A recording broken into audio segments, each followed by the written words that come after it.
Hello friends, ఈరోజు మీరు ఏం వంట చేశారంటే మా ఇంట్లో మధ్యాహ్నం లంచ్ వచ్చేసి రాగి సంగటి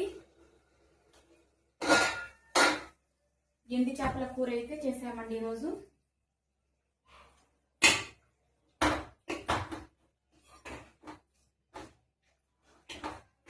మీ ఇంట్లో ఏం చేశారు ఫ్రెండ్స్?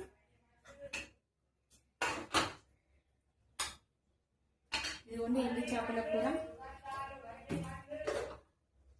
సంగటి అయితే కుక్కర్లో చేసాము. కుక్కర్లో చేస్తే తొందరగా అయింది, అందుకనేసి కొంచెం కుక్కర్లోనే వేసాను. ముద్దలు అయితే నాకు రాదండి చేయడము, అందుకనేసి మామూలుగానే ఇట్లా చేస్తున్నా. ఓకేనా ఫ్రెండ్స్, మీ ఇంట్లో ఏం చేశారో ఈరోజు కామెంట్ బాక్స్లో కామెంట్ చేయండి. మేమైతే రాగి సంగటి ఎండి చేపలు కర్రీ అయితే చేసాము.